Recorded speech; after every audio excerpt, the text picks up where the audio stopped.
ஒரு 10 நாளைக்கு முந்தி என்னுடைய தொலைபேசியில் பெயர் தெரியாத ஒரு நம்பர் வந்துச்சு. அதை ஒரு மணி நேரம் கழிச்சு எடுத்து நான் திருப்பி அடித்தேன்.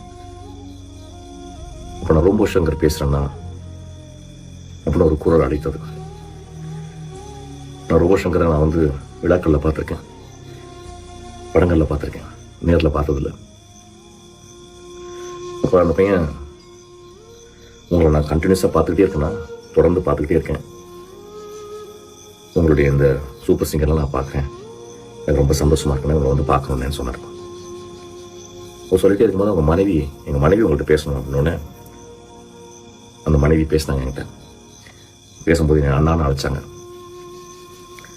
நான் சொன்னேன், அவங்க பேசின பாந்தத்தையும் அவங்க குரல் அந்த அன்பையும் கேட்டுட்டு நான் சொன்னேன், என்னுடைய தங்கை அம்மா நீ எனக்கு எப்போ நீ சமைச்சு கொண்டாருன்னு கேட்டேன். ரோபோ சங்கர் அந்த செல்லை பிடிங்க, அண்ணா உங்களுக்கு என்ன வேணும்னு சொல்லணும், நான் காலையில் போயிட்டு வாங்கிட்டு வந்து உங்களுக்காக சமைச்சு கொண்டாடுறேன்னா அப்படின்னு அந்த தம்பி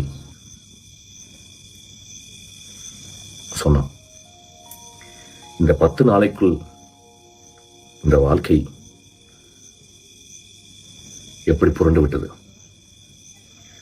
அது என்னமோ தெரியவில்லை. மனிதர்களை மகிழ்விக்கும் மகா கலைஞர்களை, நகைச்சுவை கலைஞர்களை இந்த உலகம் இருட்டுக்குள் சீக்கிரம் அழைத்து செல்கிறது.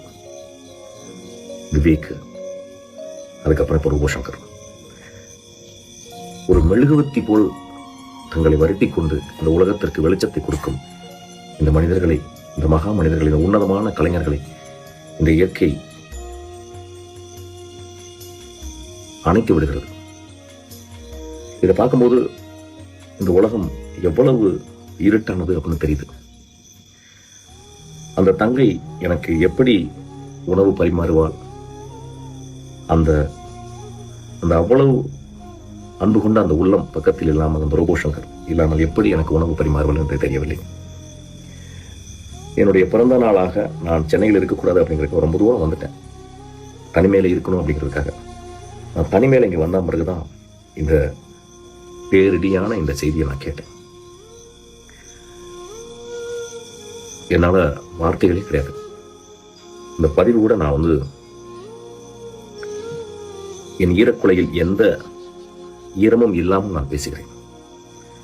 என்னுடைய தங்கைக்கு நான் எப்படி ஆறுதல் சொல்வேன்னே தெரியல. மனிதர்கள் இறப்பது இயற்கைதான். ஆனால் இந்த மாதிரி மகா உன்னதமான கலைஞர்கள் இறக்கும் பொழுது இந்த வாழ்க்கையே சூன்யமாகிறது.